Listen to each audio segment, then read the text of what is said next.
Hello, everybody. Welcome to an episode of Hit Chat Chit Chat. The long await is finally over. We are back. We are rolling. I got my co-host right here, Mr. JP. How you doing, sir? Good, good. Good to be back. Oh, Feels good. so Feels excited. great. I'm so excited to get rocking and rolling. Right now we're in the midst of a little College World Series, so we got incredible baseball going on. And it's like, you know what? Let's just do this. Let's just screw it. Let's jump Good in. enough. If it ain't right, then we'll figure it out next week. You know what I'm saying? We'll just keep Yeah. rocking and How it rolling goes. with it. Sometimes game day rolls around, swing's not feeling great. You just got to compete. Compete, Got to baby. compete. I love it. Oh, yeah. I love it. Just a little bit for if we have any possible new viewers or anything like that. With this, my name is Connor Reynolds. I am the owner of RBI Baseball. I am based out of Broomfield, Colorado right now. I have a facility over here. It's got 2 different cages. I work with a few different high schools in the area, a few different local travel teams. And then I also do a lot of one-on-one lessons and group sessions and stuff like that. I am Driveline Youth Development Certified, Rapsodo Hitting Certified, Chad Longworth certified. So we got that one in there too. And just really love to work with players, trying to make them better. That's my biggest goal. And so started this podcast September 08. If you get that reference, comment down below. But in September of last year, September about 2 years ago, in 2020. And then last year, in September of 2021 is when I first started bringing on guests. And now we've got a little co-host and Mr. JP. We're here. JP Pisone, currently working at Driveline in Seattle, but I've coached some college baseball in the past. Connor from way back in the day. So, excited to do this again. Excited to get back after it. It's always a good time talking. Dude, I'm pumped. I can't wait. And honestly, really just to kind of get back into the swing of everything, what have you been up to, Mr. JP? What's going on?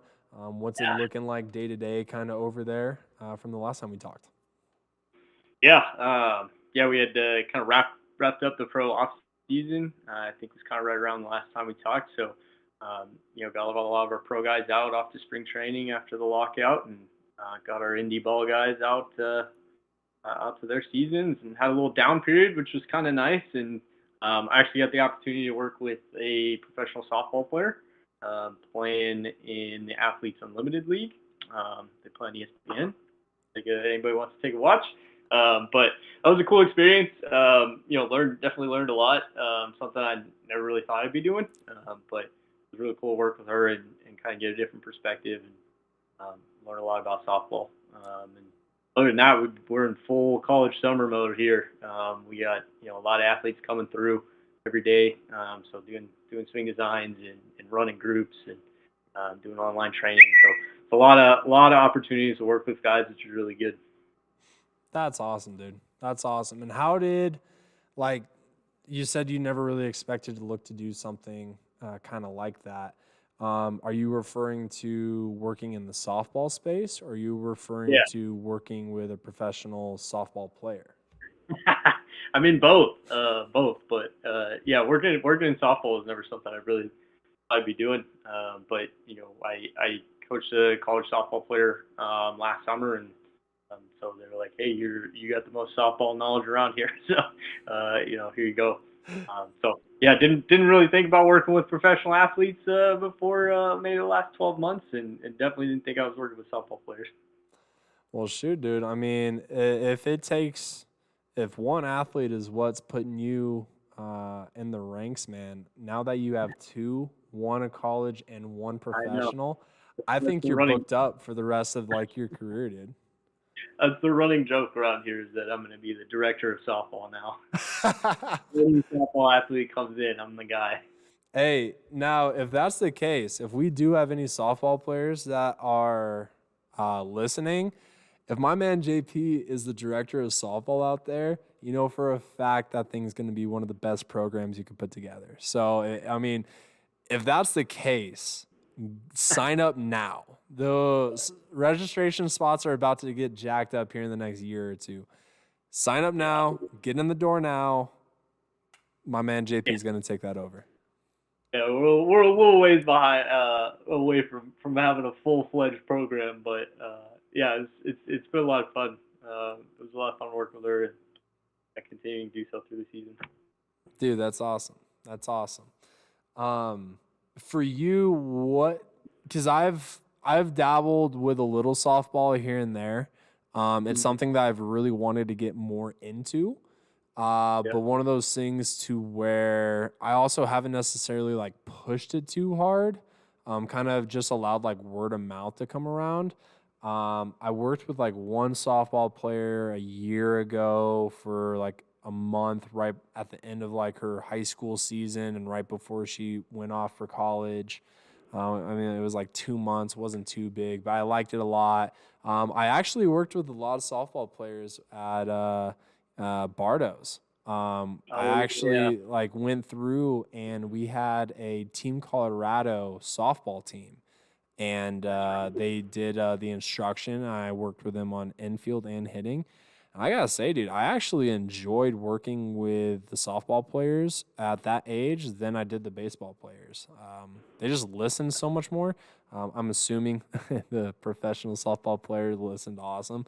And so, I mean, I don't know if they grow out of that then or what, but like, dude, literally anything, like if I told them to swing with their head, like, you know, looking the other way, they were going to try it. And it was like, this is kind of cool.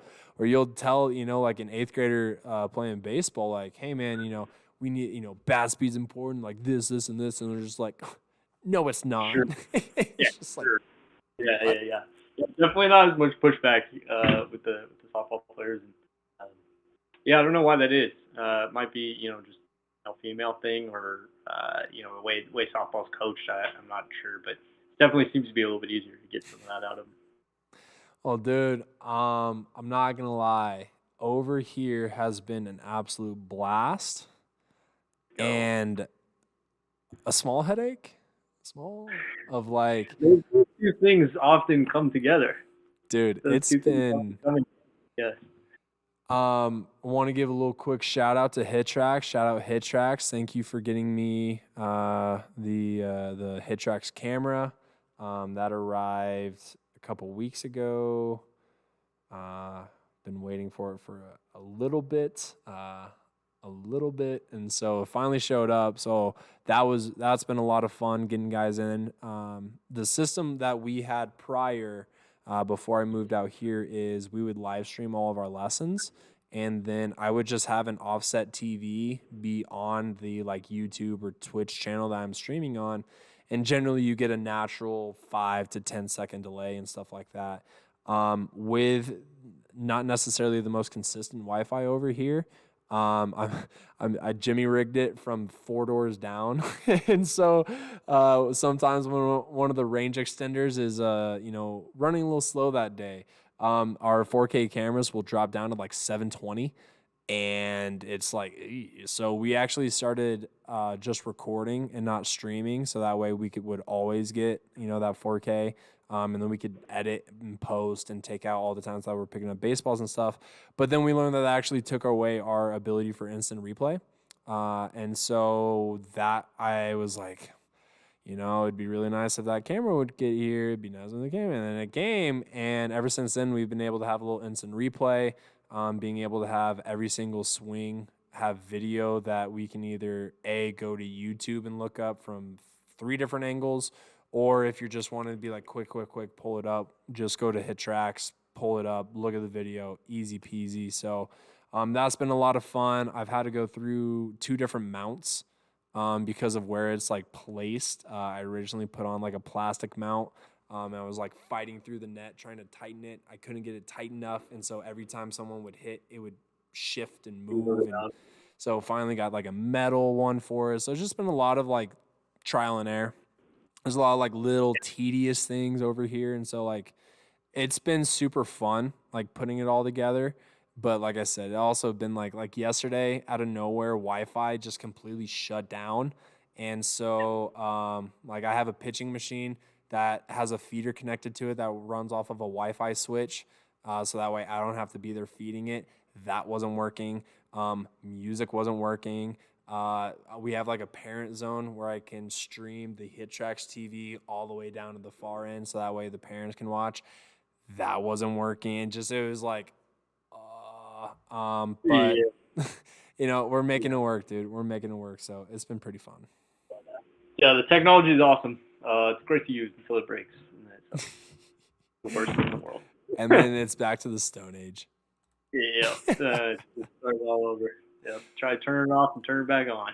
Dude, oh my Lord. I do have something that I can't remember if I had shown you this in the past or if I haven't. I can't remember. And so I want to just show you a new little bat that I got. And you let me know where your mind goes, what you're thinking, all that good stuff, okay? All right. Let's get this.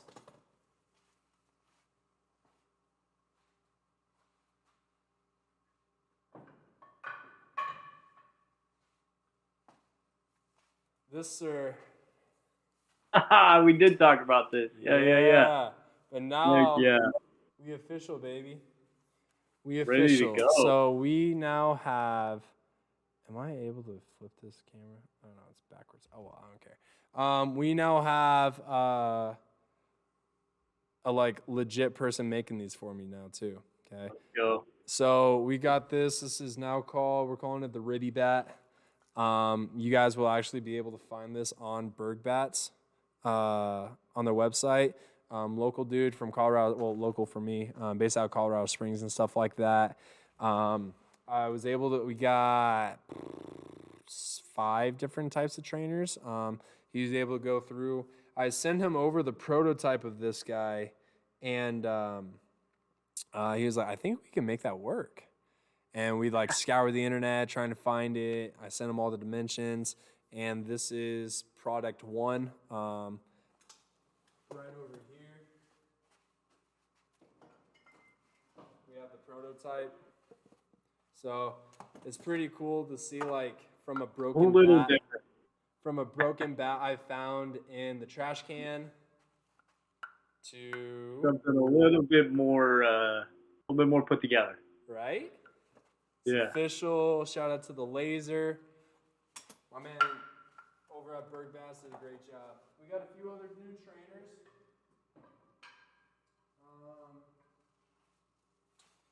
First one that I want you to kind of see, and you let me know how you feel. This is actually the first time I've seen this one.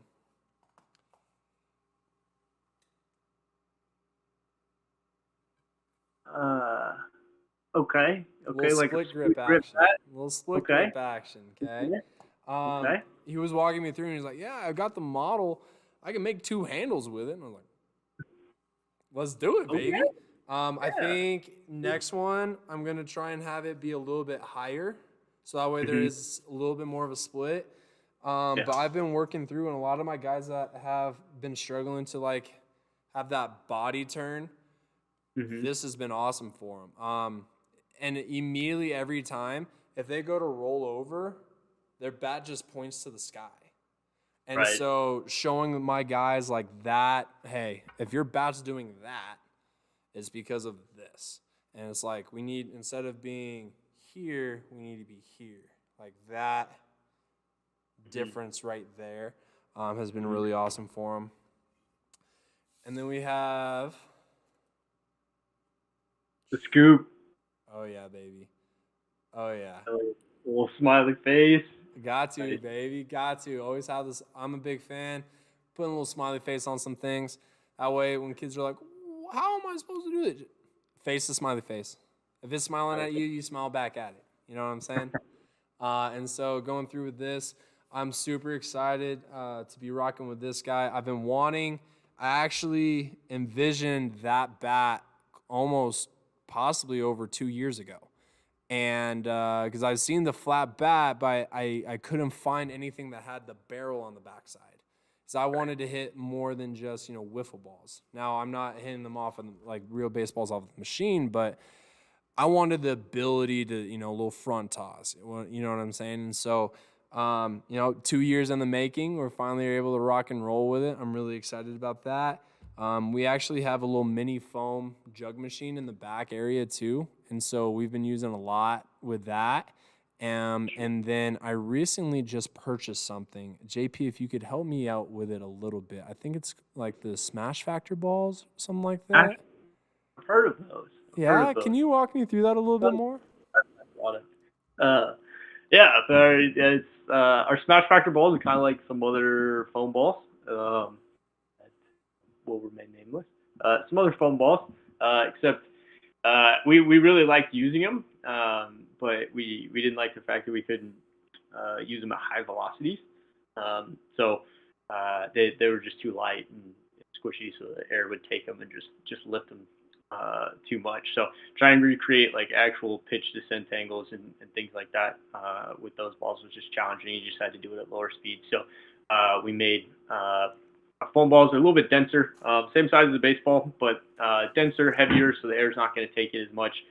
They do ride still a little bit, but you can kind of tweak the wheels a little bit and kind of make it a little bit more realistic. And with our pro guys this off season, we ran that thing up to 95 miles an hour, and it was a flat fastball. It was a very flat fastball, but it was close enough, and it does the job really well for a lot of guys. It's kind of something we use every day, all the time, because there's just the contact quality feedback's really good, and guys aren't worried about breaking bats. They're not worried about their hands blowing up. So I think it's a good introduction to higher velocity environments when you're working on movement patterns without having kids kind of shy away from worrying about catching off the handle and things like that. They can kind of trust the move without worrying about that, and then kind of blend them into high velocity machine work with baseballs. I like that a lot. Especially on the fact that I'll be able to hit those with this. Like that Yep. was when I was going through, and that was like for me the deciding factor, because I don't have any. I have only like cage or pitching machine balls. Like we've been using just like real baseball. I mean pitching machine balls, but like we don't have any of the foam guys or anything. Like we have the minis, but not out of the real machine stuff. And I mean, right now I have 5 different of this gentleman's demo bats and stuff like that. And it's like, don't really want to throw a youngin on the machine with real baseballs and a demo wood bat. Let's let you swing off the tee with those.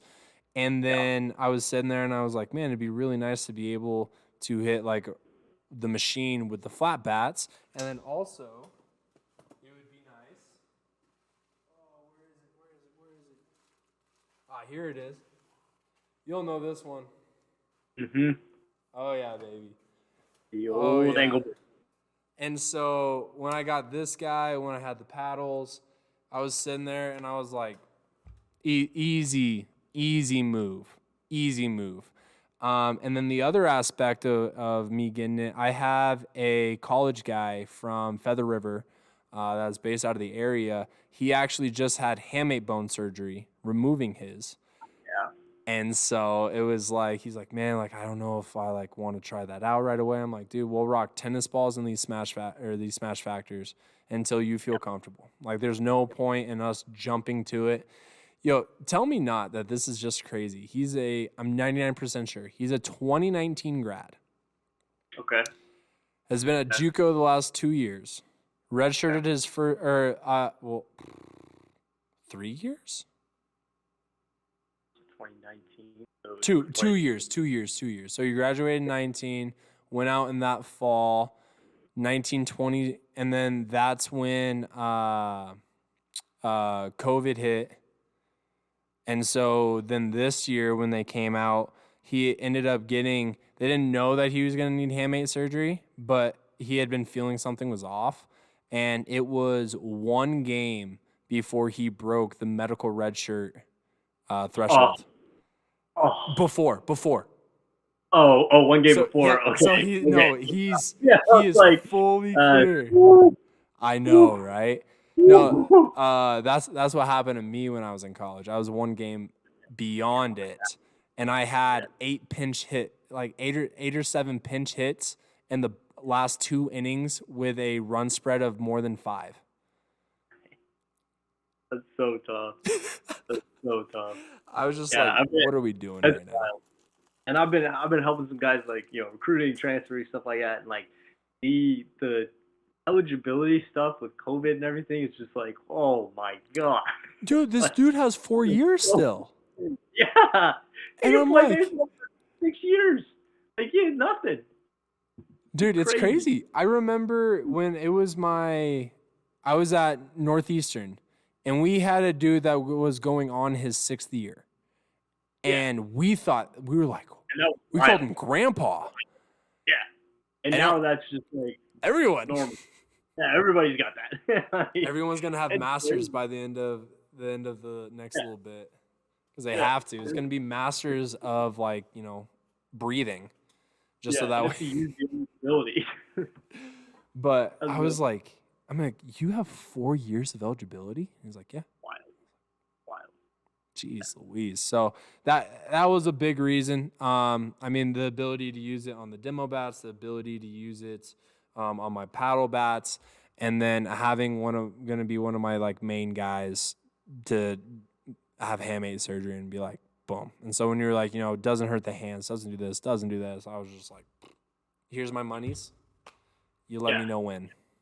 It was one of those things we kind of did off the cuff, to try and come up with something, and we got, the first batch and started using. We're like, oh yeah, no, this is it. We hit a home run with this. This is something we can use all the time. Like we need more. That's awesome.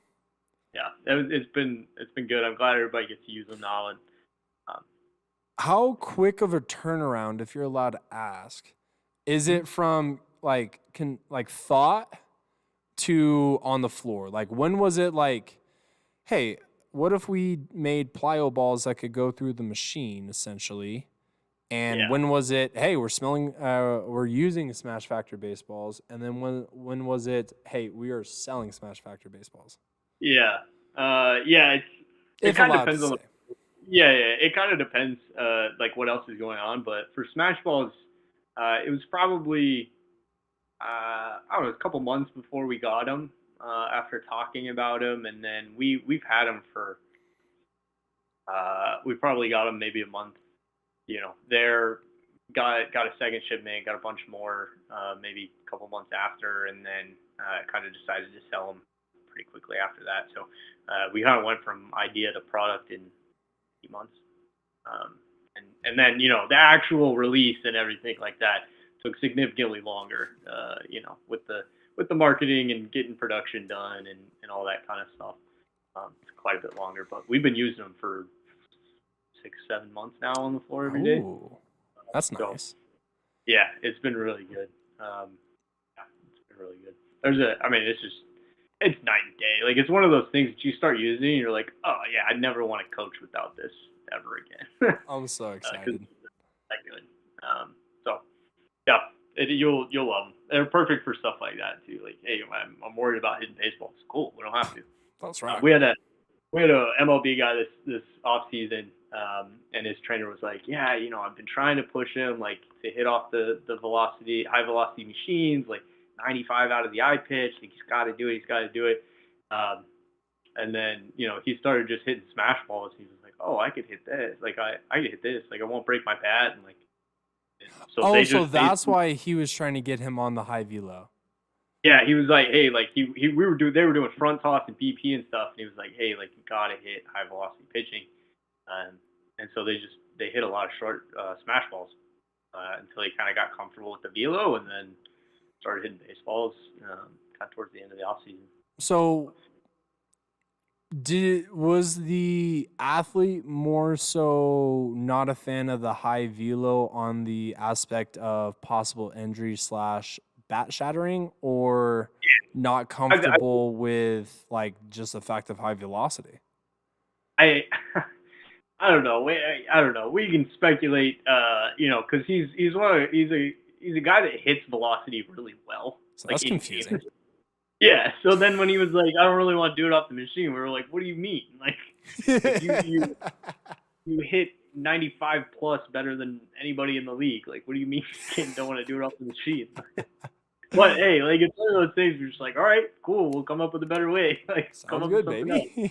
No problem. Like, you're in the show, so like you, clearly, you know, you run this, baby. You yeah, got this. we'll kind of tailor it to you. So I I'm gonna tell guess. you you're wrong. Yeah. Well, dude, that's sick. What has as I'm looking up this little doodad that we talked about earlier. For you, what as a coach, what have you seen in your coaching style or approach in the last year? Like, what have you noticed has changed in positive, negative, like whatever it is, what have you noticed being a little bit different in the last year? Yeah. A lot. To be honest, Uh, I mean, I think the big things are probably just like young coaching, learning a little bit that hey, you're not a player anymore. Shut up and let the kid play, type stuff. But I think the biggest things have been like I don't talk as much when the kids are hitting, and I'm much slower to give them advice if they're failing. It's much more like hey, like here's the target, hit it. And if they fail for a round, I probably don't say anything. If they fail for another round, I might say something at the end about, hey, this is why it's happening.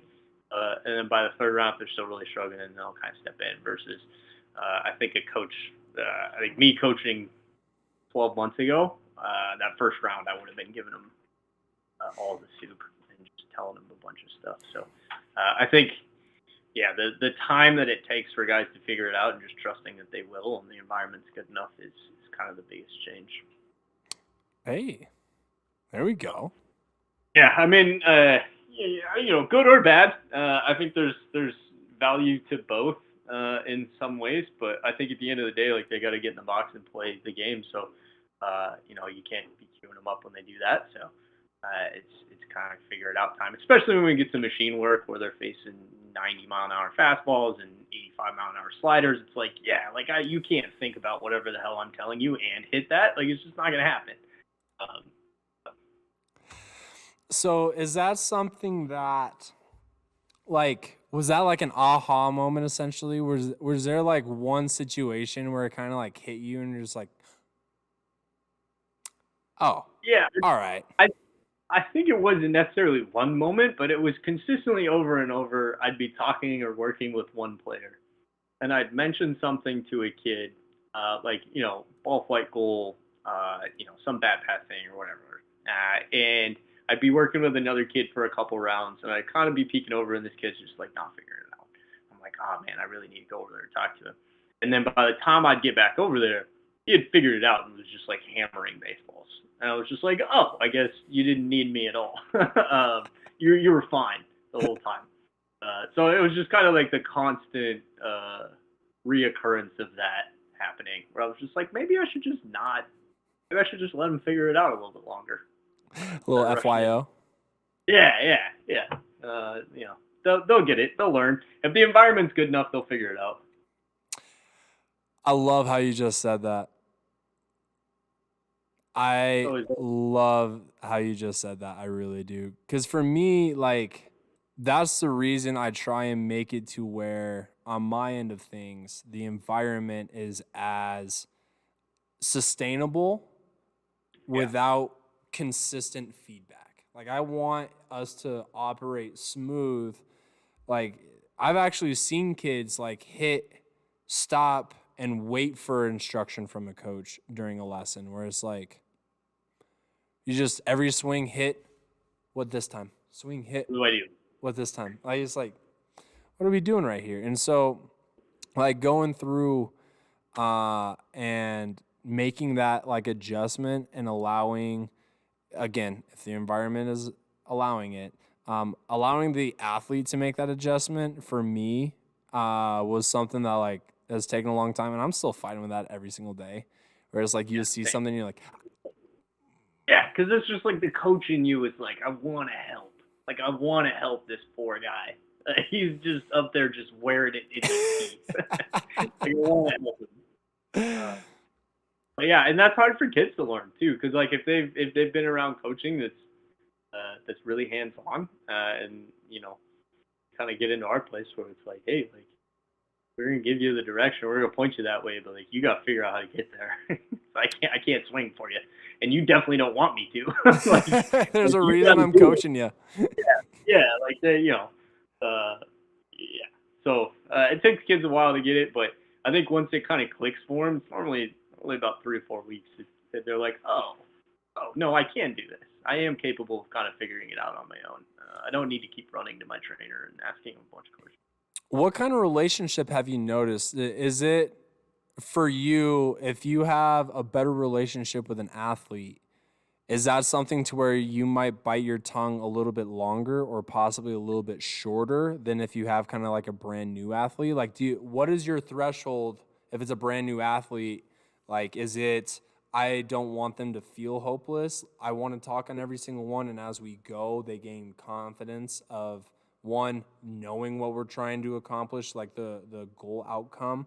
Um, and then two, is it something to where, um, you know, maybe you don't say a word if they're a brand new athlete? Like, how do you go about that with the relationship? Obviously, it's going to be a little different player to player, but like generally.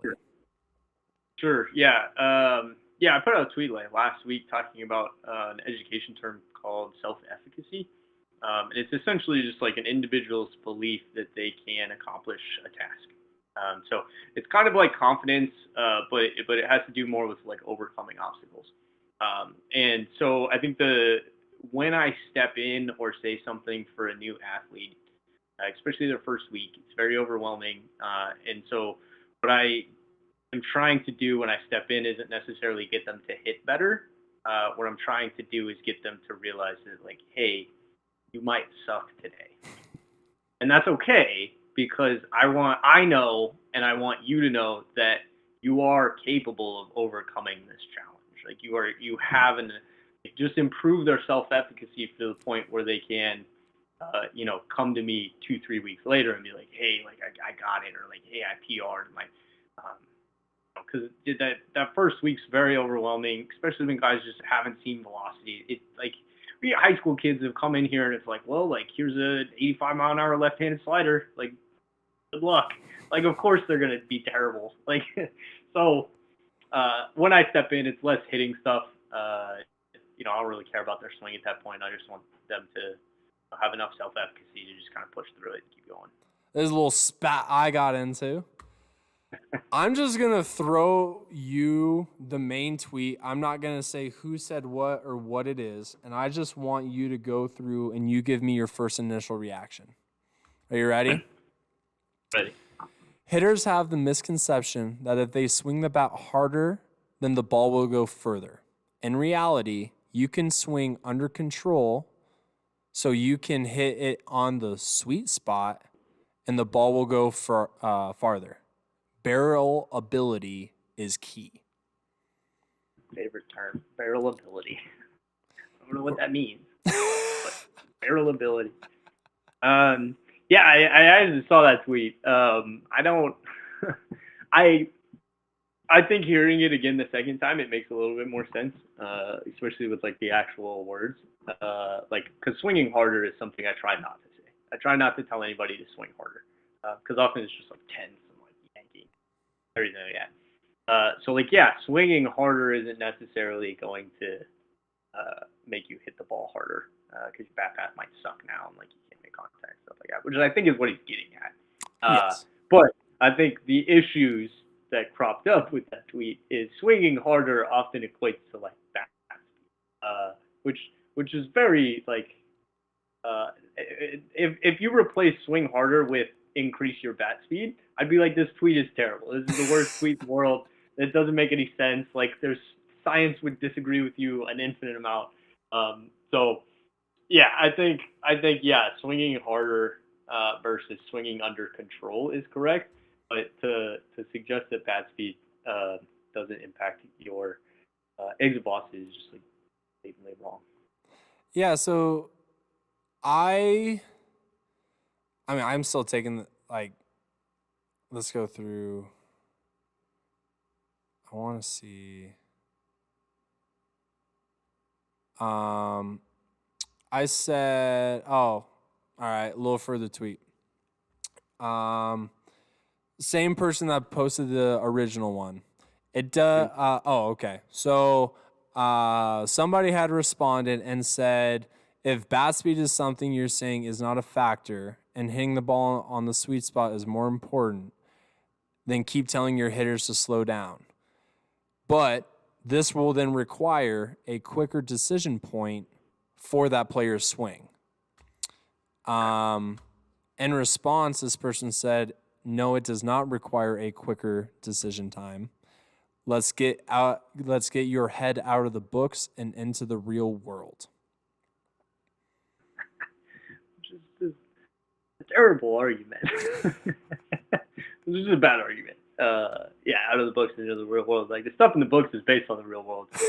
Like, it was written from the real world. Yeah, like, that's how science is done. Like, you observe things, you hypothesize, you test things in the real world, and then you write it down. But yeah, I mean, I think, like, yeah, the time to contact will have to be slower just because you're not moving as fast. Even if you're just talking about from, like, the point of the downswing to contact, like, if your bat is not moving fast, it's not going to travel that distance as fast. It's going to have to be, you have to start that process earlier, so therefore time to make the decision would be slower. But, I guess this guy's a different interpretation of what that means. I don't know. I actually had a bunch of incoming freshmen in the facility today. We had one of the local high school teams bring their guys over. And we just essentially talked about, like, hey, if you can increase your bat speed, that means you either A, can swing later and still acquire possibly the same result, or B, hit it farther without having to increase your mass as much. I like to just jump to F equals M times A. Your M isn't going to change from the beginning of your swing to the end of your swing, but the A is. And so just going through and just understanding, like, hey, if we can swing faster, if we can be able to attain those things, then we're going to be in a better spot. Our miss hits are going to be a lot better. When we barrel it, it's going to be a lot better. Just little things like that. And a lot of them kind of like were sitting there. And then I also talked a little bit about rotational acceleration and just explained the difference between bat speed and acceleration and stuff like that, and just watching them like, yeah. I mean, like, the ultimate argument, if you're going to argue anything, any training plans, protocols, anything like that, like, the only two things that will increase your exit velocity are squaring it up better, or like increasing your contact barrelability, which gets a little dicey because contact efficiency is it's very complicated. But the only other thing is you can do to increase your exit velocity is increase your bat speed. Or, I mean, you could increase the pitch speed, but you don't really have any control over that. So it really comes down to, like, those two. Like, just scoot up in the box. Yeah, just scoot up in the box. Like, that'll make the ball move faster. So, like, if you're gonna talk to me about like making a hitter better, I guess we can argue that exit velocity is not important, which once again is just a ridiculous argument. But we could argue that. But let's say we agree that exit velocity is important. If you're going to tell me how to train a hitter and you don't mention whether you're trying to increase their contact quality or whether you're trying to increase their bat speed, I don't really know what we're talking about. I don't really think we're training hitters at that point. We're just trying stuff, hoping it works. That whole argument of, like, get out of the books is just funny to me. Once he said that, I was just like, what do you mean? That's my time. I was actually really proud of myself. That was one of the first times I think that I got into a semi-spat and I did not continuously keep posting. Yeah. Like, normally, dude, I will die on every hill. That's what it takes, Let's. Sometimes you just gotta be like, okay, dude, I'm just telling you what is science says. So But if you don't want that's to what the believe, books say, JP. yeah, I mean, cool. If you wanna not believe in science, then sick. Like, go enjoy the flat Earth, I guess. That's a great comparison. It is. It is. It's just like, hey, science says the Earth's not flat. I don't believe I'm it. just gonna start referring to those people as that. Flat Earthers. Flat earthers. Yeah, If you just see me call someone a flat earther, like that's what it that's what I'm is. talking about. I love that. I'm gonna make shirts. Yeah. I'll make shirts. Yeah. I mean, the only way to argue against that is like you're gonna have to argue against like a mathematical model that we have. So like, if you want to do that, I'm sick. Love it. I'm so excited. Like I will read that. Let me know when, and I'll Yeah, be there for the live tweets. I'll be there immediately. But yeah, if you're not gonna do that, and that's not where your argument's gonna start, then you don't really have an argument. You just have opinions. I got some. It's not necessarily related to hitting, but Yeah. you ready for it? Shoot. Right. So, playing in a tournament where we will not name the organization who ran it, but it was held. Fuck it. So Game Day put together a tournament, and we are playing. It is 4-4 going into the 5th. It is hour 45 no new inning, 2-hour drop deads. Okay. So we're at the hour 42 mark, and we are the away team, and we just started our inning. So we have 18 minutes left before drop dead, and it is 4-4. We are away. We hit for 18 minutes. Okay. Hell yes. We tied. How? Well, because the other team is home, and because they didn't get an opportunity to hit, because they couldn't get 3 outs in 18 minutes, we revert back to the last completed inning. Oh no! Oh my god! Yeah, that's tough. That's tough. If you're gonna have a drop dead time, have a drop dead time. If you're not, then like we should have just stopped. Can't find it anywhere in the rules that they claim are on the website. Nowhere. Now we ended up winning the tournament. Oh yeah. So really glad, happy about that. But dude, I was livid. Like it was 4-4. Like our dudes haven't. I mean, we've hit the ball around, but we have not put together like a 2-out rally. Like we've put the ball. But dude, I think we scored 3 runs with 2 outs, like massive stuff. And we're out there, we're playing, and the umpires are all right, game time. Me and my coach look at each other, and we just hit for fucking 18 minutes, dude. Like, let's go. And then so we go and we play a game right away. We beat that team 20-0 in 2 innings. So I'm like, we're rolling, baby. What's good? I drive over. That was our 16s. Our 12U was playing somewhere else. So I drive over to 12U. I'm walking in. I'm like, "What's up, boys? Like, we just won the World Series. Like, what's good?" Blah blah blah blah blah. And then the guy that runs the organization, he's like, "Man, that sucks." I was like, "What are you talking about, dude? We're 2-0. Like, we scored 28 runs today, my guy. Like, what are you talking about?" And he's like, "Oh, the first game was a tie." What?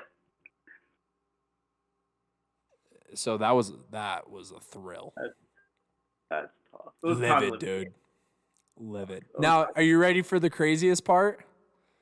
Yeah. So let's apply this logic in a non-tied situation. Okay. If we were losing 4-3 going into that inning, we would have lost that fucking game. That runs and come back, and then yeah, that's true. I didn't even think about that. So now the other team has an incentive to where if that was the situation, let's say they were winning 4-3, and then we score 6 in that inning, Just waste time. I'm going to tell my kids start fucking throwing that thing around. Yeah. Like, 700 pickup. You're telling me that I have no incentive to be able to complete and get 3 outs. No incentive. So here's my other question then. So if we would have had our guy when there was 2 minutes left in the game before drop dead, step on the plate and bunt, if they get one batter to come up, is that what's considered an inning? Yeah. And now we're just not even talking about baseball stuff. We're just talking about gaming it. All because of that stupid rule. Game day, fix it, dude. You guys have been around for like 6 years hosting high school tournaments. Fix that. Yeah. What are we doing? Yeah. This is my first game day tournament I've ever played in. Yeah, tough intro. Tough intro. Oh, man. But, yeah, so that was wild. In the tournament. That's good. Wild. Yeah, that's crazy. Well, bro, you have anything else for the people? Oh, man. Good to be back. Really good. Love chatting it up, talking baseball. Fun. No, I'm so excited. I'm so excited to get this rolling. For everyone listening at home, this is Wednesday. I will have this out on Thursdays. So this will be like right after this. I'm going to chop, put it up, and go from there. So you guys are listening. This is Thursday. What is that? June 23rd. And this is getting recorded on Wednesday, the 22nd. We're going to be recording every Wednesday, pretty much from here on out. And then on Thursdays, it will get posted. You guys can find us on Spotify, Apple, Google Pod, I believe, Anchor.fm, YouTube. This is Hit Chat Chit Chat. And yeah, thank you guys for joining.